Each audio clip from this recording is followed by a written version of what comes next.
The meeting to order for the day. First item is approval of today's agenda. Move to approve. Second.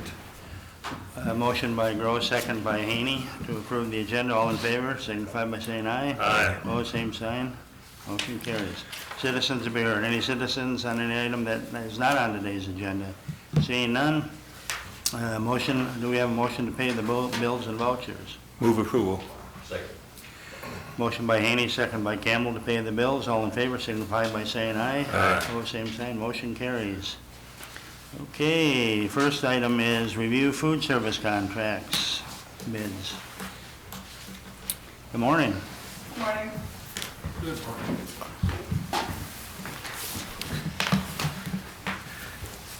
Well, as you know, we received 2 bids for food service, one from Trinity Food Service and one from Summit. We have met with Troy as well as James Detention, and we decided that we should reject both bids. We felt that our RFP wasn't clear enough and it wasn't fair to the vendors out there. We should ask for one set price for all meals, and we should have discontinued the school lunch program. We feel we should reissue the RFP so it's a fair opportunity for anybody out there to put in a bid that's more accurately represents what Clay County wants, and we just feel it's in their best interest as well. Jenny? Can you just clarify for people watching, the elimination of the National School Lunch Program doesn't change the nutritional content? And can you just clarify for the public what that means? Sure, I can do the best I can, but perhaps Steve might be better at that since it's not really a program that Jill uses, it is one for detention. But in my understanding, it has to do with reimbursements as opposed to the actual meal that's being served. Is that fair? That's fair. Okay, thank you. And we met on this last week after board and to discuss this issue because it's significant, and I think we had a consensus among everybody that uses the food service. This was the best way to approach this, so. Are the board's wishes? Well, when is the bids due? I mean, when's the contract? How long we got a contract for? Our current contract goes until the completion of our new kitchen. That was targeted at the beginning of this year, but there is language in there to go past that. So we would hope our current vendor does honor that. I think we're hoping to get today some answers from our construction engineers on when we will get the final turnover of the kitchen area in phase 2. And when we have that number, then we'll kind of back in that time period for having the bids received so that they would be approved, at the time the kitchen's ready. So that's kind of the plan right now. Mr. Chair, I would move that reject both bids from the previous bid on the lunch program. I'll second that, but don't we have to And rebid this? Well, I think we first need to reject. Okay, second it. motion and a second. Motion by Campbell, second by Gross to reject the bids. And I think as far as, go ahead. No. Well, all in favor of the motion, or do you want to have more discussion before we vote? No, not on that. Okay, we have a motion and a second. All in favor of the motion signify by saying aye. Aye. Opposed, same sign. Motion carries. And I think in terms of getting a new bid out, I think we could probably maybe authorize that next week. Because I think we want to be able to first get that determination of when phase 2 will be ready. Because we want to incorporate, we want to make sure that when we let the successful bidder, that they're gonna know when they have to start. So. Okay, Makes thank you. sense. Thank you. That works, right, Julie? Yes. Okay, Rhonda, social service items. It's always bad when it says items and not one item. I know. All right, good morning.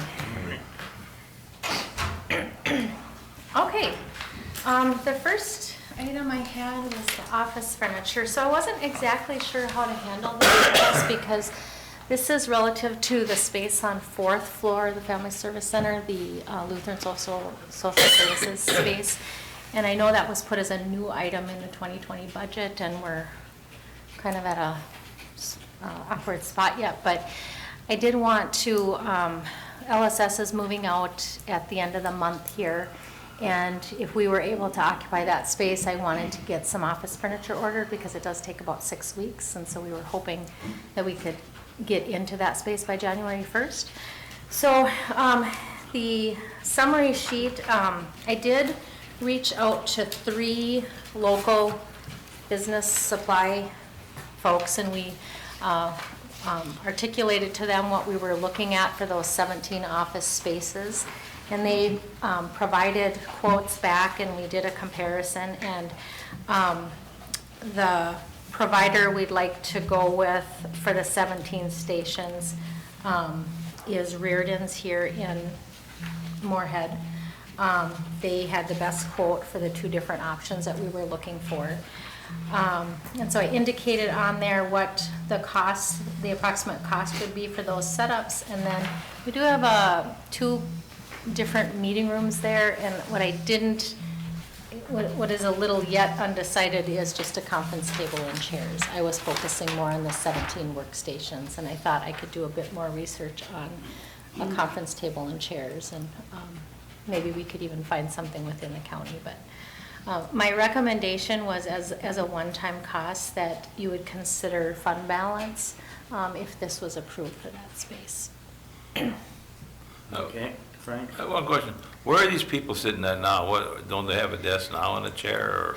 They do, well, they're in, all of them that are moving to this 4th floor, well, they're in 2 different locations, are on 5th floor, and 4 of them are on 4th floor, just in a different wing. And those offices that they're coming from will be moving people from workspaces down the west wing into the south wing. And so the offices that are in the west wing are some closet spaces that we've made into workstations.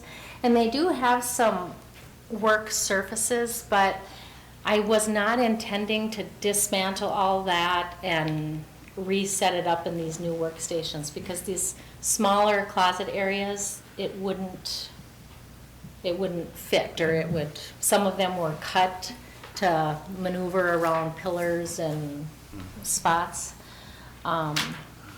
So these that I had looked at with the companies, I had tried to go with freestanding so they're not connected to the wall.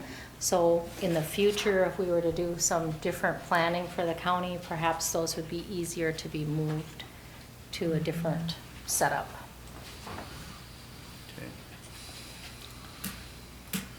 Any other questions for Rhonda on this? So you want, it's up to $50,000 out of the Correct. fund balance? Yep. The board's wishes on this item?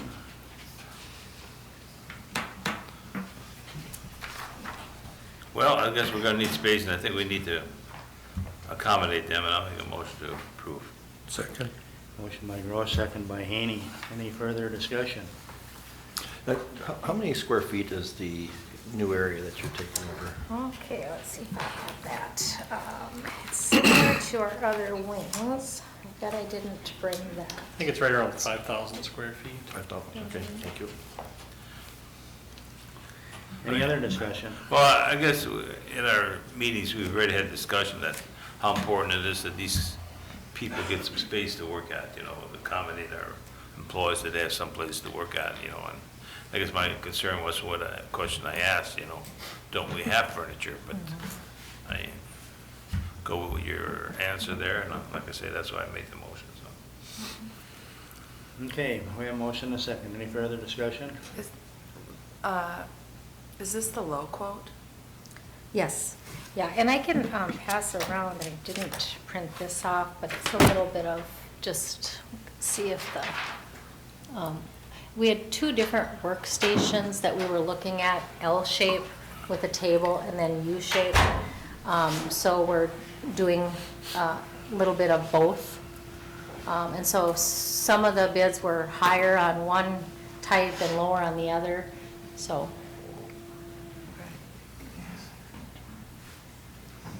Does that make sense? Are we approving the bid, or are we approving, are we We're- approving 50,000? We're approving up to $50,000 for the purchase of the furniture, so.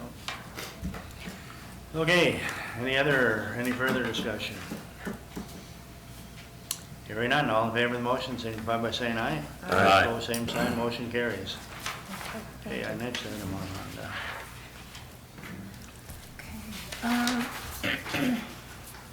Next item is approval to accept a grant from the Department of Human Services in the amount of $26,115 for its grant funds earmarked for child welfare and juvenile justice services.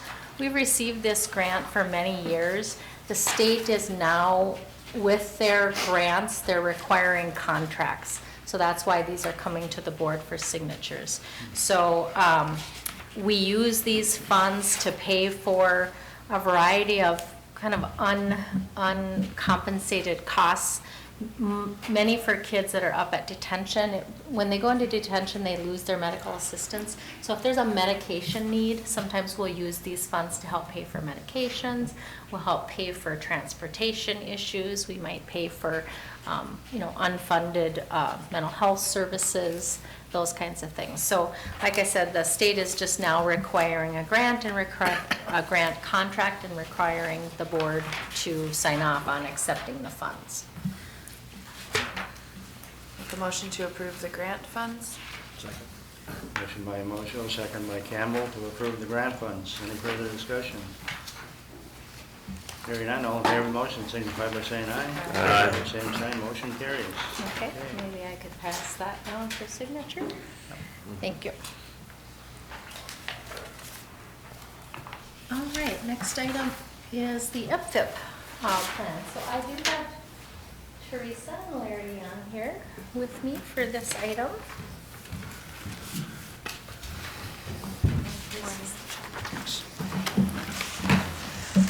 All right, so the MFIP plan is a biennial plan that we do. We've been doing it for a number of years. It allows us to access primarily federal funds and some state funds to serve our low-income families that are on the MFIP cash grant program. So MFIP stands for Minnesota Family Investment Program. And it funnels through Larry's unit, and then we contract with Rural Minnesota SEP for the employment part of that plan. We've been doing this for years, as long as I've been director, and many years before that, I suspect. Our county gets our allocation, and I did include that allocation in your packet, I think, with all of the counties listed and then what Clay County gets. So our county allocation is a total of $1,157,570. So we get a hefty grant. We always have. It can fluctuate, up and down 20,000. The allocation is based on a formula, which can be a mystery to us, but it does, surprisingly. But it does look at our MFIP caseload as well. So we are required to do a plan, and we're required to then post that plan for 30 days for any public input. We have done that. That 30 days expired. We didn't receive input, which is not uncommon. To be honest with you, the plan is, it's a format that we have to follow through the state, so it can be a little cumbersome for maybe the general public to offer good feedback on. But included in that plan is our emergency assistance plan. So all of our emergency assistance, when folks come in and apply for that program is funded under these funds as well. So there's no county dollars that go into our emergency assistance plan. The other thing these funds pay for is some of Larry's staff in administering the MFIP program. So we earn, if you look on the second page of the summary sheet on the back, I've listed where these funds are allocated. So 854, 871 to rural Minnesota SEP for the employment services. Our emergency assistance plan is 115, 699. Our income maintenance administration is 140,000.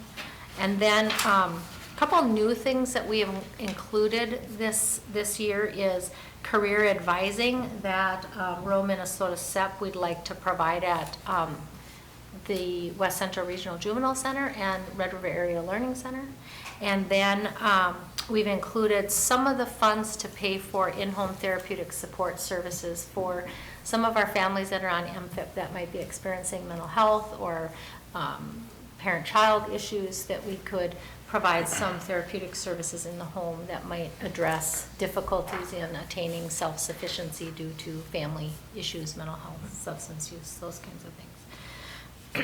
So that is our plan. It's not substantially different from years past, except for those two latter items. And I asked Larry and Teresa to join me in case you had some questions, and maybe Teresa could share a little bit about what rural Minnesota SEP does with the funds that are allocated to them. Okay. We do have 5 full-time staff that are hired directly with the AMFIB and diversionary work program, and then a portion of our career advisor staff. One of the things that we were talking about with the plan is we have been doing this for years, and our caseload has changed as far as the content of who's there. So we're really taking a look at what kind of things can we do to get re-engagement and engagement back into the workforce. So last year we provided some training for staff called AHA, and it has turned into some training for us that bridges out of poverty, as well as a 16-week ongoing session to help people gain confidence to be back out in the workplace. This time we're going to be renting a bus, and that bus, I'm hoping to have 20 people on the bus. Initially I was thinking about 5 to go to a employer. So we've got case lined up for manufacturing for this group to go out and take a look at what's it like to work in manufacturing. And the reason I'm kind of focusing manufacturing right now is because of the wages. There's a higher wage that people could earn going through the manufacturing program. So that's something that we've got in the works right now. Also, the National Career Readiness Certificate in NCRC, we're really promoting that with our MFIP clients. There's a lot of gap in work history, and so because of that gap, and we're finding the educational level of our MFIB group is currently lower. And having that certificate, which is focused on reading, writing, math, and there's different levels that they can get. That's something that they can promote to an employer and help to fill in the gap in a work history that's there. And right now, rural Minnesota SEP is pulling together an MFIB group.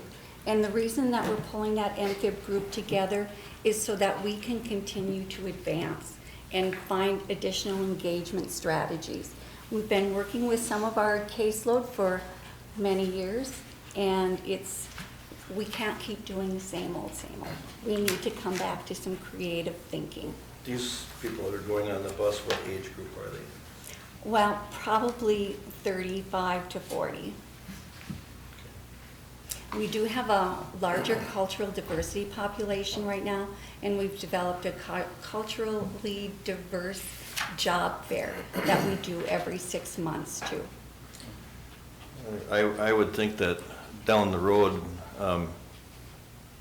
when Moorhead gets going with their career academy, that it maybe be something worth looking at for adult education. It would be. You know, when you start talking about these people Yes. who are, get them into some skilled labor opportunities. Right, so that there's a little bit of discussion that just got started about the kids that are aging out of high school. Mm-hmm. They've started to age out, and what can we do to provide a career advisement service and some potential work placement through something like the Career Academy. So that discussion just started on Friday, so I don't have. Well, I hope it continues, and I hope it does, and I hope it can go through. I think at that level with the age group that we're talking, and once Here, these kids, they have their diploma or they have their, what's the other one, when you, GED. yeah. Either one of those, you know, maybe they still haven't had an opportunity to do something like what this career community could offer. Right. And I think there has to be a dialogue with the school district about opening that up for, you know, adult education. I think that's really important. What we know is that with the data that we had done, 48% of our caseload right now is born outside the United States. But when I was looking at everything recently, it looks to me like of that MFIB caseload, we could be looking at 30% that they do not have their GED or high school diploma. And I don't want to say that for sure because I have to really go back and look at that data. But that's another area that's going to take development, because what can we do to get people into programs like that? Well, one other thing, and Commissioner Haney was at this meeting, we had just had a Clay County Joint Powers meeting, and we had the Home Yeah. Builders Association at that meeting talking about workforce and workforce development. And one of the things that they told us is they need bodies. Yeah, They need bodies, and they're even willing to train them. right. You know, so I don't, you know, so I think that anybody who has contacted these people that we're trying to do something for, whether they're new American, Yeah, I don't care. I mean, you got Right. home builders that even talked about, Right. you know, having new Americans in there and they're Right. training them. Right. You know, We there is do a work problem with with the language barrier, but. yeah. There is, but But I that's going to guess be I went off overcome. on- No, that's okay. The Home Builders Association is an important partner. And right now, we have a youth build program, and that youth build program works with the Home Builders Association and a program called the Herdina Academy. And every summer, they work on building a house. And it's a 3-week training program. The unfortunate thing about the youth build program is it's not a very big grant, but it still will get some of the youth to go through that, and they will wind up with 3 credits at college. I'm even talking about these people now in your 30 to Yep. 40 year age Yep. group. Yep, Mhm. yep. I have a question. Do we have a place in the Family Service Center where employers can come and pick up day laborers to come and go, take them to go to work? At our workforce center at the Career Force, if somebody's interested in an employer, we do have a hoteling area.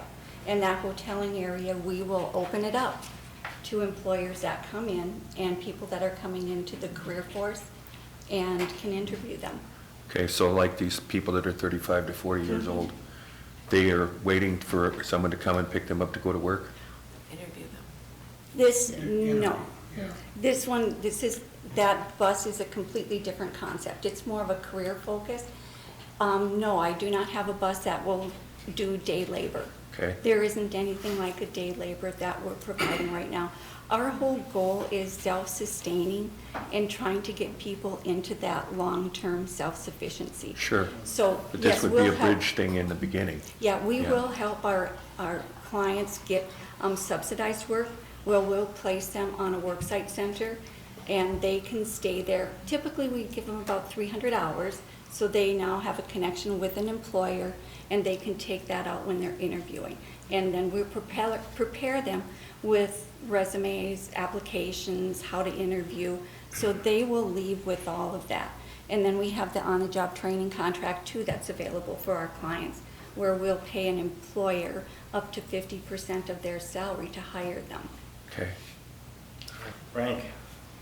This 1,157,000, is that how much we requested, or is that how much they said you're gonna get? I mean, That- and what is it based on, you know, when they say you get so much money? Because I'm looking at some of the other counties, what they're getting.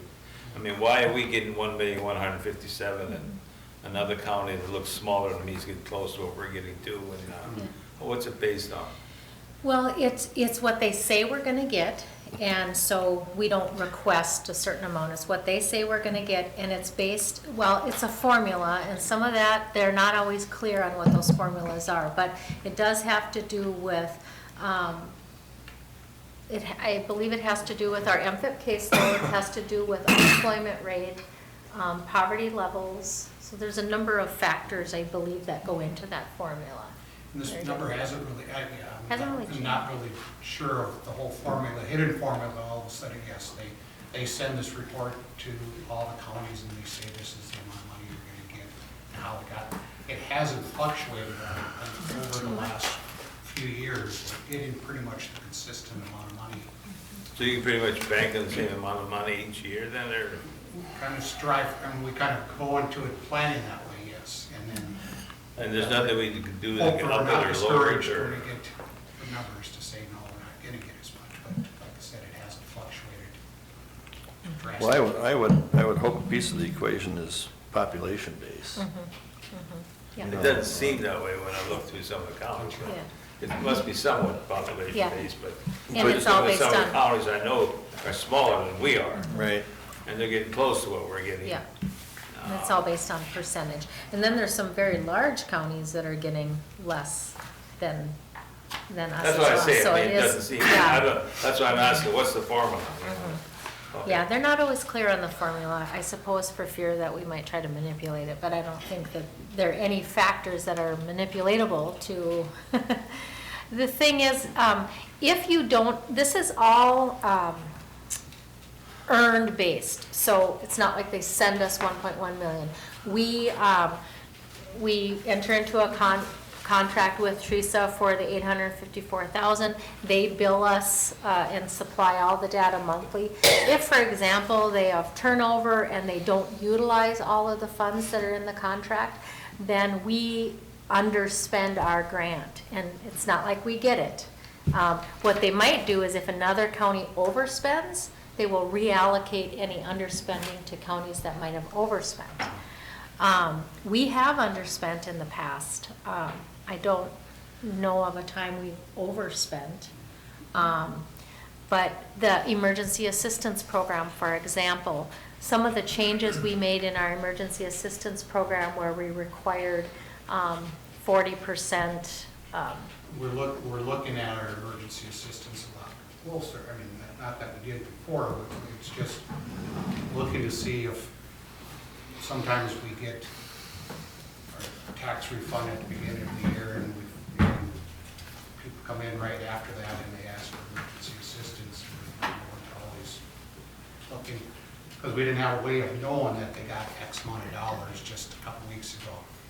So we now got it on our checklist to make sure that we're checking all of those things. So yes, our expenditures for emergency assistance has gone down quite a bit this year. I mean, we, as a staff, my group screens everyone that comes in before we even take an application. And so then we got this checklist that asks all these questions to see what kind of income they have, where they've spent their income the last 60 days, and make sure that it's cost effective and for them, us to help them. If they haven't met the criteria, then we don't even take an application from them any longer. So we're screening them, and yeah, other than that, I think it's just the time of the year. I think we're right now with the cold weather coming up, we're going to maybe see a few more people that are going to have expenses or shut-off notices or things like that. But yeah, then we get to the point that we haven't used all of our emergency systems. Not that I'm against the grant or anything like that, I mean, it's a good idea, I mean, but I'm looking at, is this one of these that if you don't spend it, you won't get it again next year? I mean, do we have to look at that, or? No, because we've slightly underspent. It's not uncommon for counties to underspend just because of the fluctuations in needs and how money is being spent. And our allocation, even with underspending, has stayed fairly steady. So we haven't, but we frequently meet throughout the year and we kind of watch where is our spending, and if we're underspending, are there some unique creative things we could do in terms of employment services? That's where the career advising came from. We had met mid-year it was late 2018, wasn't it? And rural Minnesota SEP had been doing some career advising, but not in all of the Clay County schools. And so we had conversations with DHS about could we use some of these funds for career advising. Well, one of the things, there are quite good amount of stipulations on these funds. It can only be used for individuals that are under 200% of the federal poverty guideline. And it's intended for families, pregnant women, not just a single adult, no children. These funds are earmarked for low-income families. And so we decided to target Red River Area Learning Center and West Central for the career advising because we felt that we could legitimately show eligibility. So we have to be, there's a lot of guidelines we have to look at. And DHS, we submit the plan, we submit where we want to spend the money, and they will approve it. They may not approve it. They may say, well, we're concerned about this area. You have to make sure that you're showing us that you're serving folks that are under 200% of that federal poverty guideline.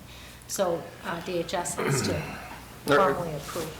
Rhonda, are there any other, under this bullet point where you have your, what is the proposed budget, and you have those 1, 2, 3, 5 bullet points, are there any other areas that are considered that currently aren't funded that would qualify for those Well, things? one of the things, the in-home therapeutic services, okay, so. No, are there any others other than these listed that didn't meet your threshold?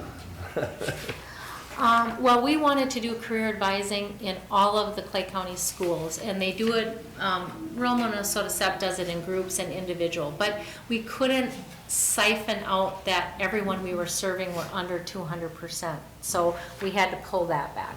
The in-home therapy, I wanted to just explain a bit where that came from. So one of our neighboring counties had in their plan where families coming into the child protection system, so low-income families with children who are at risk of out-of-home placement. In our child protection system, we have a separate budget for in-home services to bring therapists and family skills folks into the home. Well, what they were doing is they were comparing those families to families that are also served in the workforce center because they're on MFIP. And the cost of that service, rather than in tax levy dollars, could be funded with these funds because their families served in both systems. So we started to do that a little bit in order to kind of minimize some of the effect on our child protection in-home budget and cover it under these funds because their families served in both systems. And we were underspending a little bit, so I didn't want to lose this money. And so we shifted that, a small amount of that money under here. We're constantly meeting with Rural Minnesota SEP on other creative ideas. So even though there's one line there for Rural Minnesota SEP, underneath that, they're doing a ton of things with those funds. They pay for a lot of different support services, and as Teresa talked about, the bus that they're doing, and so we are constantly trying to be creative on how do we increase that self-sufficiency for our MFIP population. Can I add something to that? With the funds, one of the priorities that I continue to push with staff is what are we going to be able to do to enhance skills? So I really like to see the funding spent more on education, work training with subsidized work, on-the-job training, targeting those funds, really trying to help people build skills. So to me, that's where we want to spend our money. Yes, we do the supportive services, and we're always going to make sure that we do that too, but just having that emphasis, we're here about helping you build skills. Jenny, and something? Teresa, have you looked into CDL training? Yep. We do a lot of CDL training, both with TrainND, Skills and Technology, and CEW out of West Fargo. We've typically used Skills and Technology more. They've also worked with us when there's been a little bit more of a language barrier with the CDL training. So that's a big one. Linus Welding is also a big one that we use as a short-term training. Those are our two biggest short-term training ones. And also, Community Action has their welding training program and their CNA training program. Is that Yep. something that you've utilized? We use Linus Welding for our welding that's there. We also have a variety of CNA training programs that we use. And a lot of it goes right through M-State. And right now, we have a P2P grant and that Pathways to Prosperity grant. A lot of the folks are eligible for the MFIB program, and the focus on that is CNA training and manufacturing training. So we've had 2 customized trainings. One customized training, the other one is in process of going on with the CNA project. So also the manufacturing, we don't have that set up yet. This is intended for that new American. So there's a language base to it. So there's a pre-CNA class that people need to go through before they go to the CNA program. So to answer your question, yes, we do both CNA and the truck driving training. We will use CAP LP. However, we have our ones that we've been able to utilize directly with our MFIP funding. Not for today, but next time you come here, maybe we can hear a little bit about some of your success stories that Okay. have happened here. I think Okay. that would be good Yeah. to know. I think we're kind of running late on time today. Yeah, yeah. But otherwise, I think the next time that would be good to have as part of your I presentation. know you're running late, but I'm sorry, there's just one more thing. We had this AHA training, and I'm pleased, 2 people finished. Okay, so it was our first target that was there, but we had a little graduation, and so I went and presented the graduation certificate. And as the parents got up and talked, their kids were so proud of them. I'm listening to the parents that were there. I'm watching the kids in back, and they are so proud of those steps that those parents took. It was hard not to cry. But to just think that, we see that cycle of dependency that's there. There have been people that told me, you were my case manager. And now I watch these kids that are coming in, and their parents have accomplished something. They've gone through a graduation, and they've been recognized. And just, the pride that was in those older kids. Sounds a little bit like drug court, you know. Yeah. Mr. Chair, I would move approval of the 2021 Minnesota Family Investment Plan, biennial plan. Second. Motion by Campbell, second by Moschel to approve the request. Any further discussion? Hearing none, all in favor, signify by saying aye. Aye. Opposed, same sign, motion carries. Okay, thanks. Thank you. I want to look at that day labor thing in a little further here. Okay? Okay. Rhonda, you got one more item? One more item. We had an immediate resignation last week in our child protection unit. This is in our ongoing child protection unit, which is the unit that manages all of our out-of-home placements.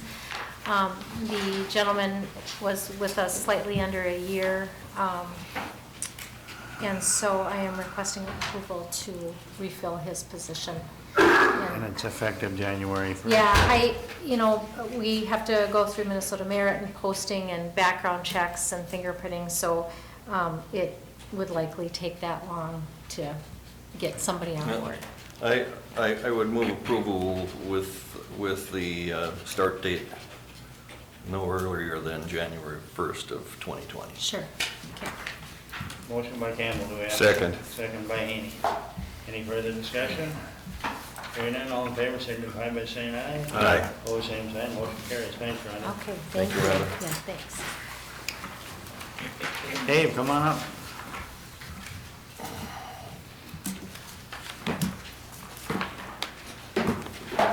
Morning.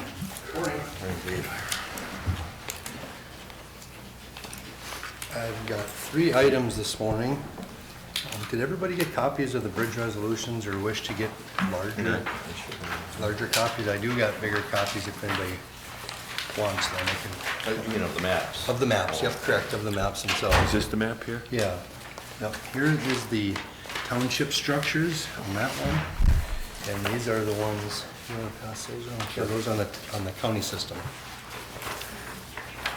This is something that we do annually. We do update them with regard to our inspections, and then they need to be placed on here in order to get funding from the state, whether it's bridge bond funds, federal aid funds, or even the township bridge funds themselves. So we go through and make some updates based on how the inspections turn out, and then we bring them to the board for approval. And I think we normally get one approval for the township resolution and one for the county resolution.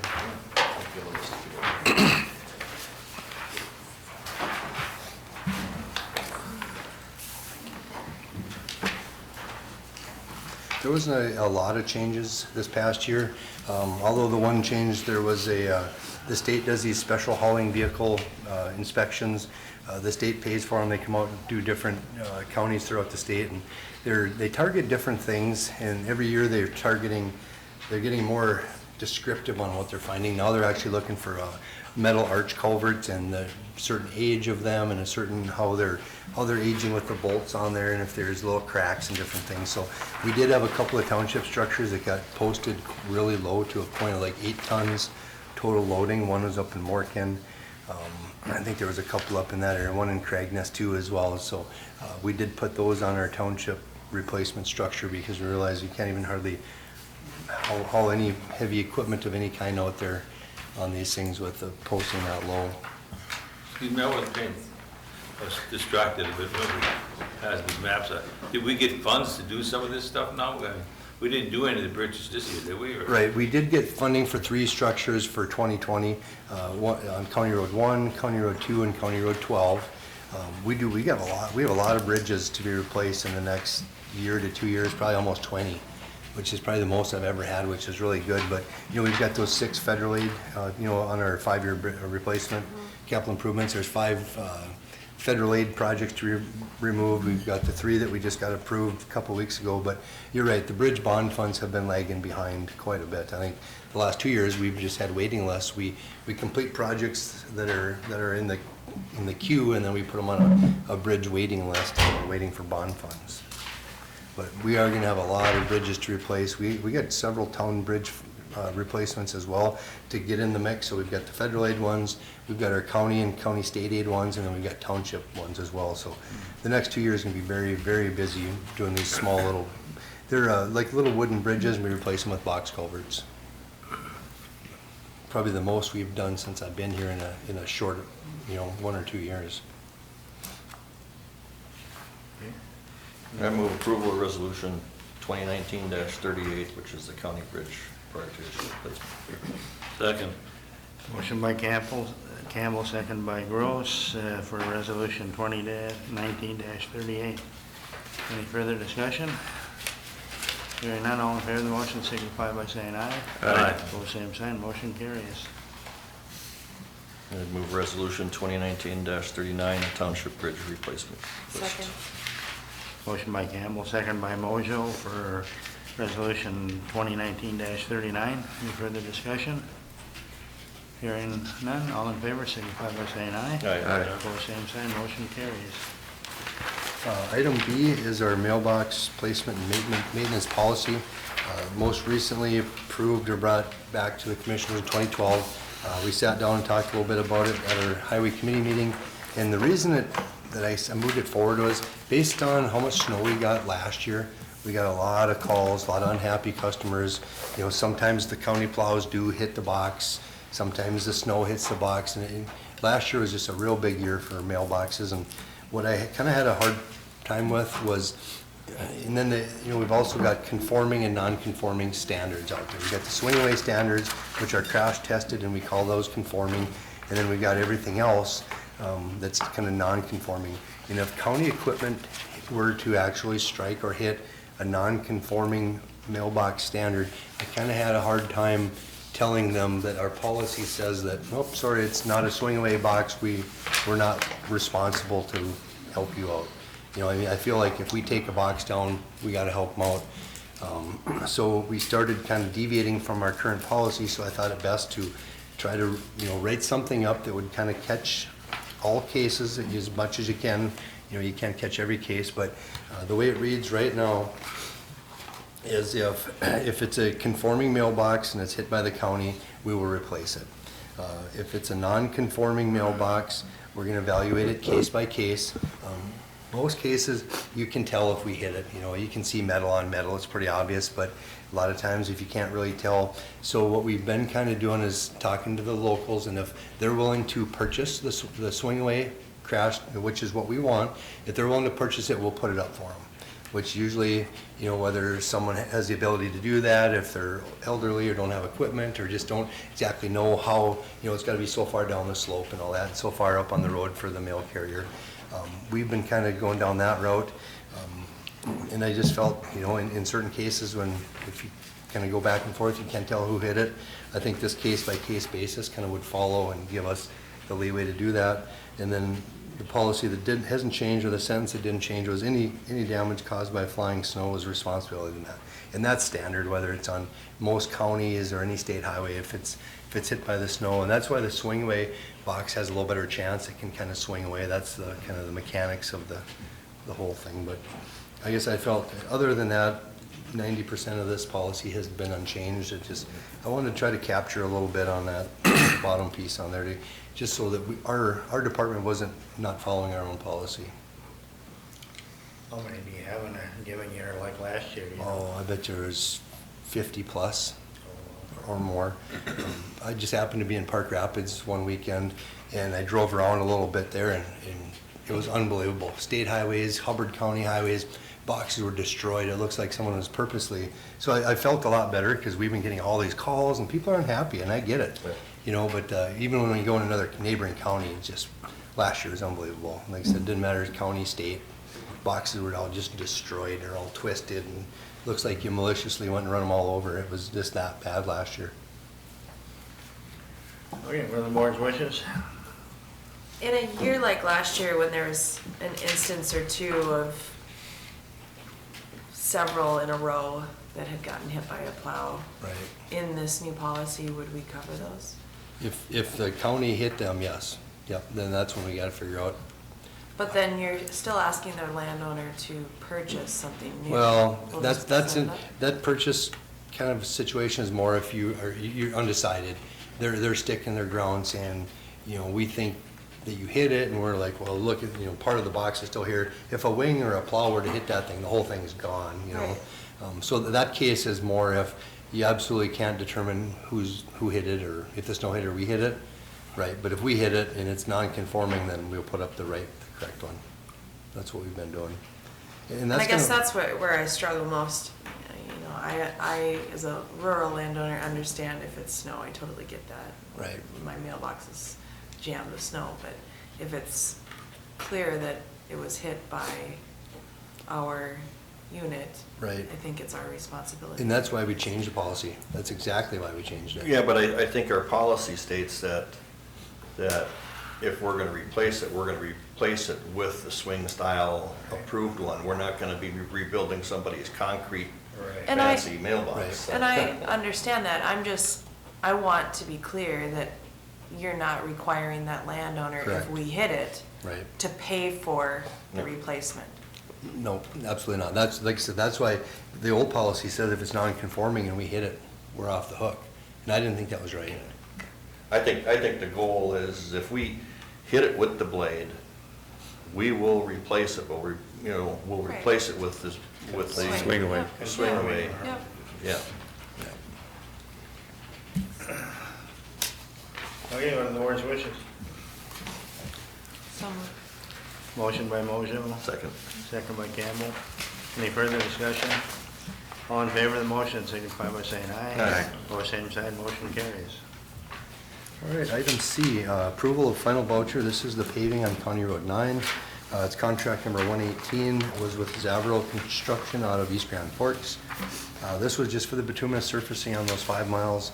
Original contract was $1,802,450.32. Final contract to be approved came in almost right on at $1,803,654.98. Everything went good. It went on time, and definitely a road that's going to be there for many, many years. Move to approve. Second. Motion by Gross, second by Haney to approve for the final approval of the contract voucher. Any further discussion? Hearing none, all in favor, signify by saying aye. Aye. Opposed, same sign, motion carries.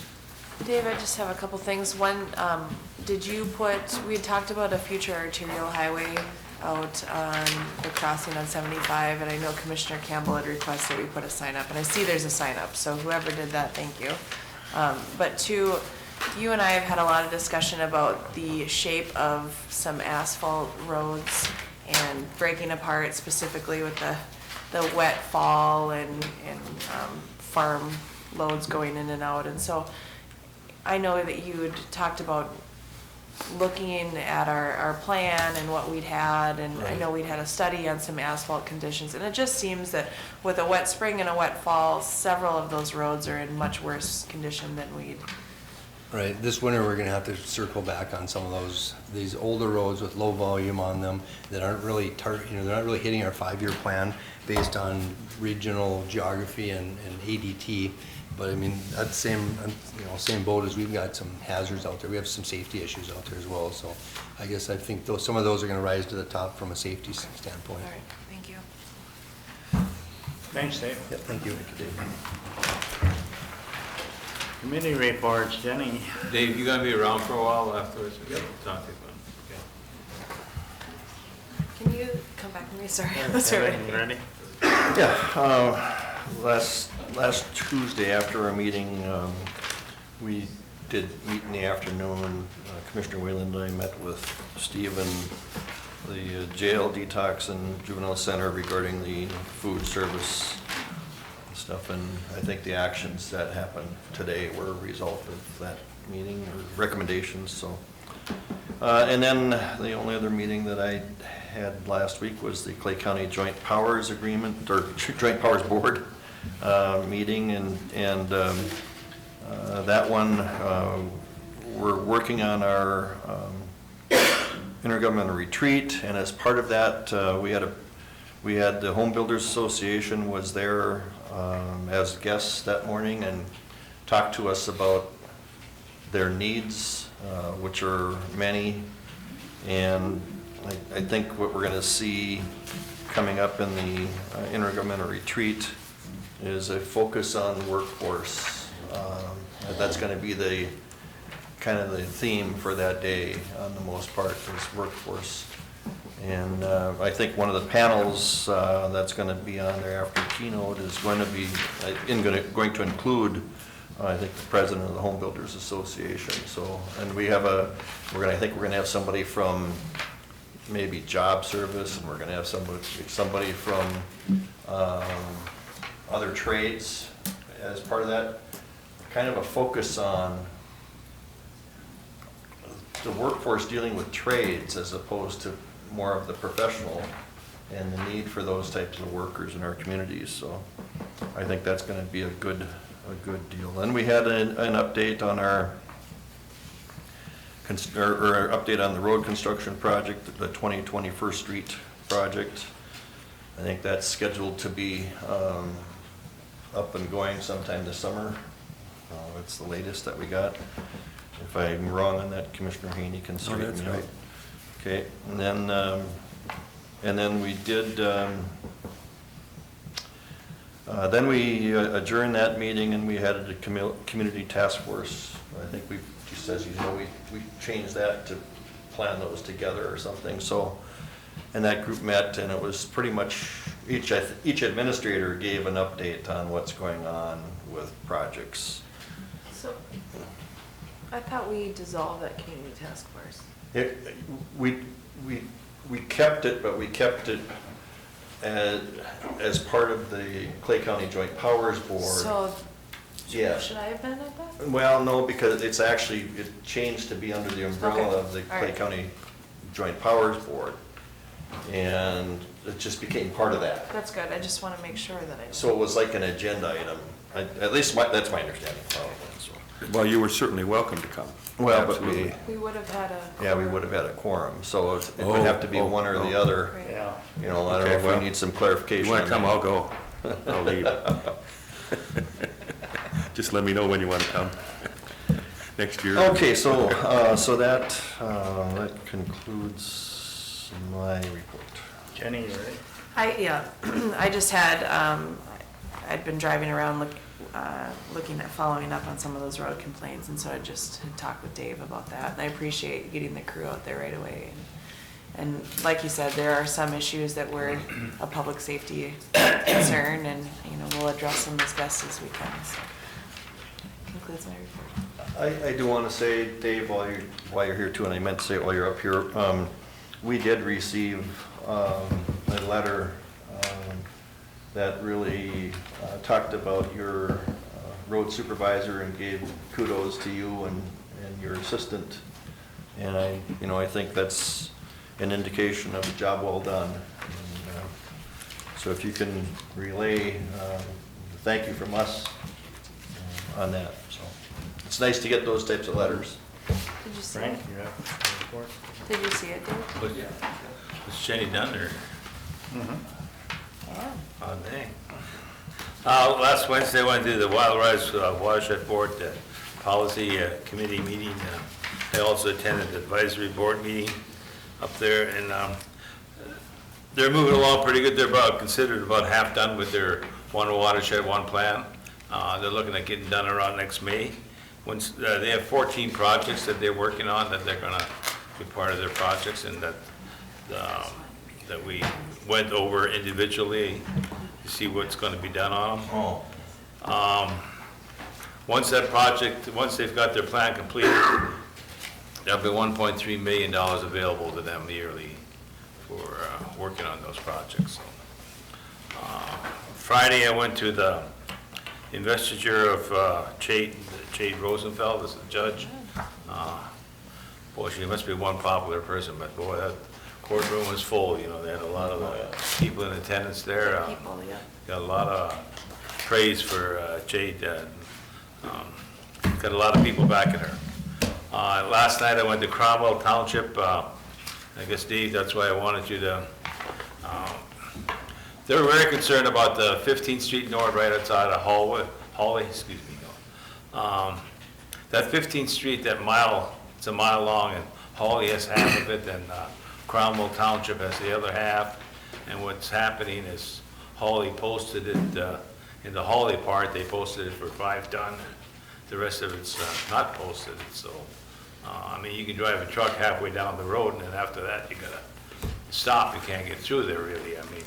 So we gotta come up with some sort of thing, you know, either improve the, I mean, the township doesn't have money to improve it, and they're very concerned about what they're gonna do. And like next year, when we work on Highway 33 and that project going north of Hawley, a lot of those vehicles will take that road, going down that road, using 15th Street to go bypass that 33 project. So I don't know what our plan is there, or if we got that all in the making or not, but I think we need to have a meeting with Hawley, Cromwell Township, and ourselves, and probably it's a discussion for highway tracking. I realize that, but I just want to make people aware of what's going on there on that road on Hawley there. Well, we could take our highway tracking committee meeting to Hawley if you want to. Yeah, we could probably do that. Yes, Dave? So next year, we're just overlaying, I believe, so there shouldn't be a detour, but then the following year is when we're doing the work in town. So I think 2021 would be the year that we'll have the portion in town which will be closed to traffic. Next year, it should just be the overlay from the school bus barn going north of 26. Okay. So we're just doing an overlay right now in 33, huh? Right. I think we'll have a little more time, you know, it won't be so urgent next year to have that figured out.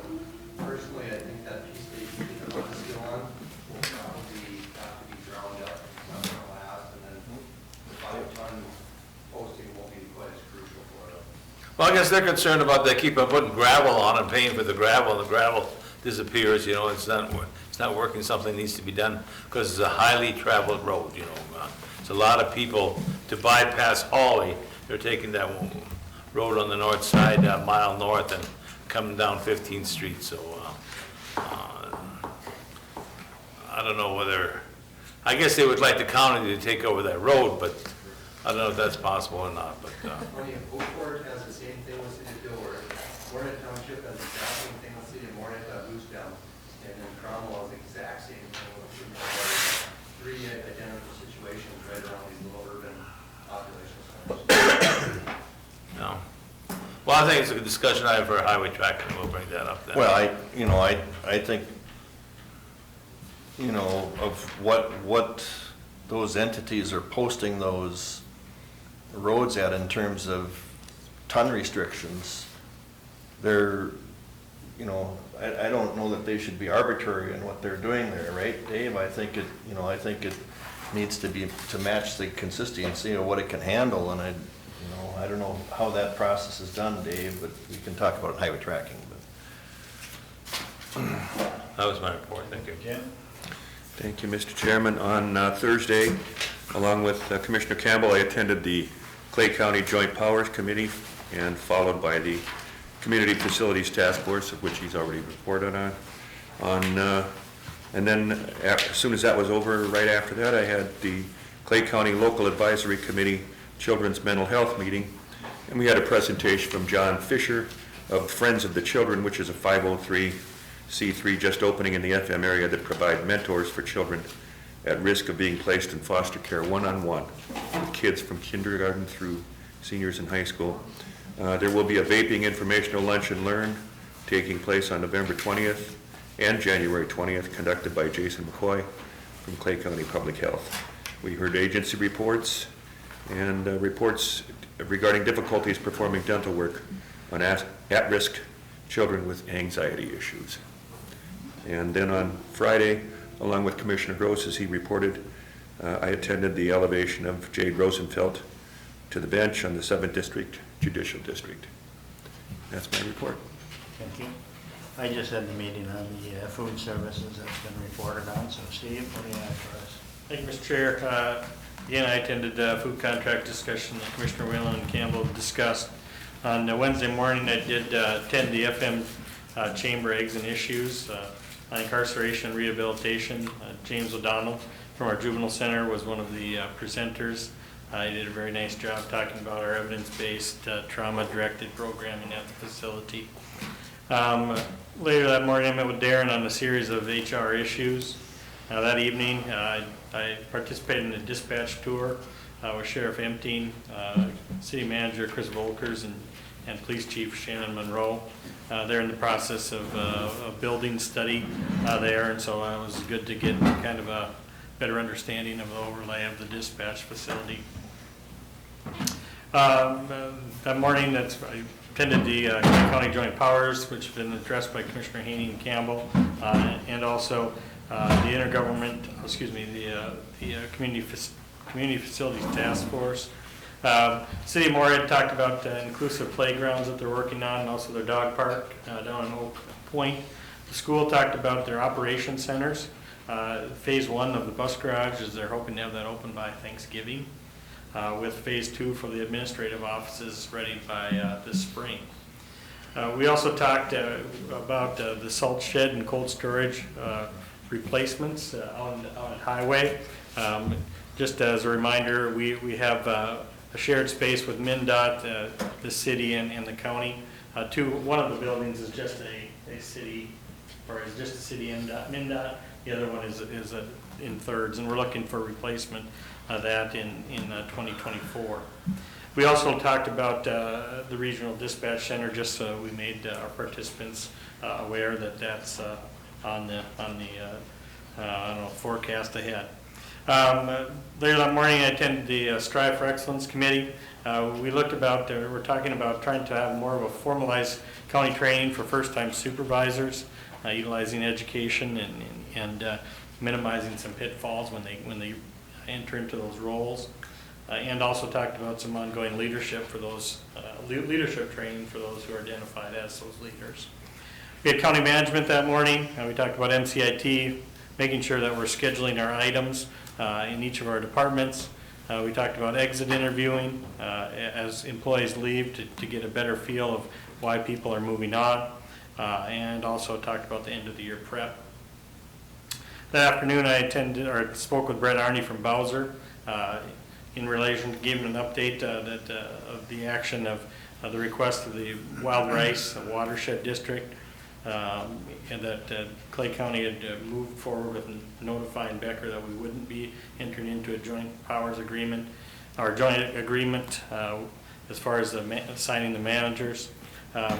Brett was very clear that Clay County is following the manager district set up the way that it's established. And so I did notify Administrator Brett Horst from Becker on that, and he had indicated he'll talk to me later after he finds out what Becker's next move will be.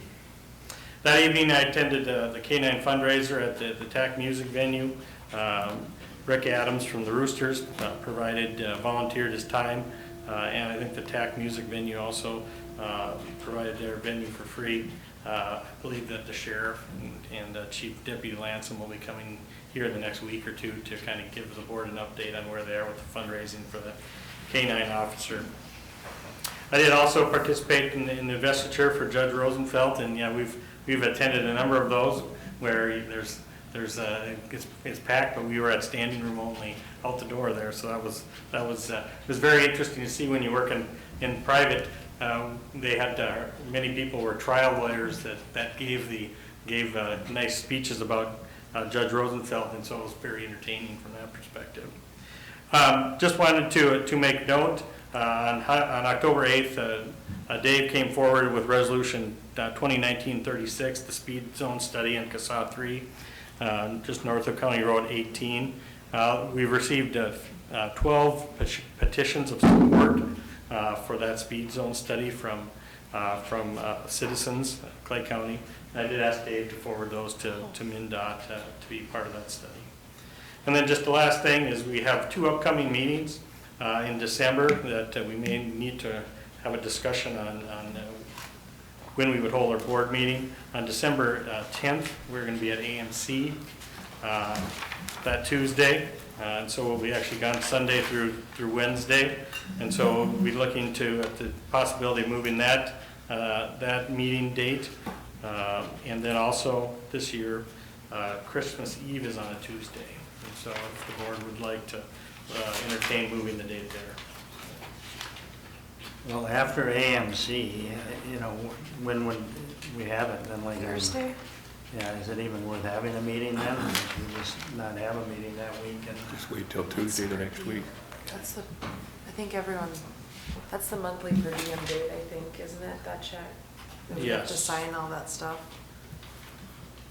Yeah, yep. No? Like Thursday morning, is that what, did we get an email on that? We did. If we could try to keep that to a minimum meeting, because I do have to be in Fergus Falls for a meeting at 11:30 that morning, but Well, I mean, if it's not needed. well, Yeah, it would be either Thursday or meeting the next Tuesday, so there's really not a huge difference. Well, can you see if it's possible if we could just skip that week and meet on the Tuesday? The following Tuesday? Sure. Let's try and do that. So. Okay. And then how about Christmas Eve?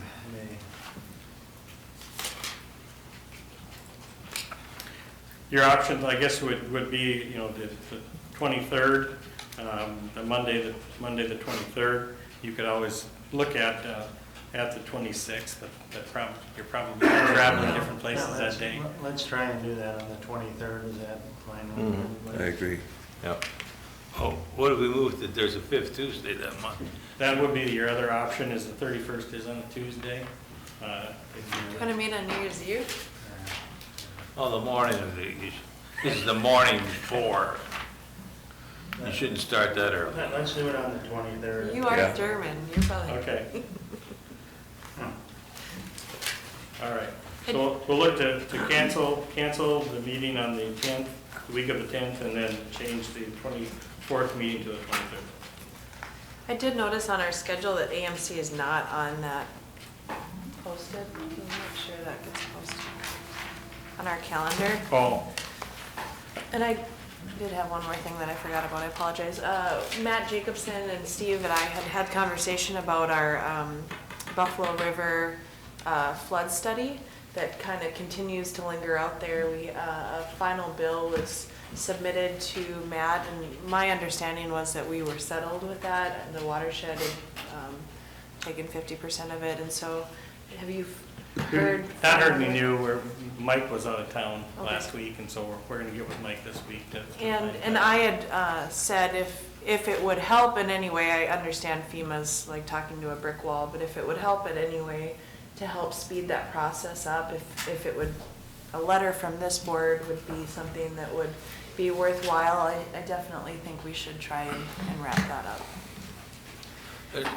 Oh, see, one way, you got the township meeting on Monday, was that mentioned?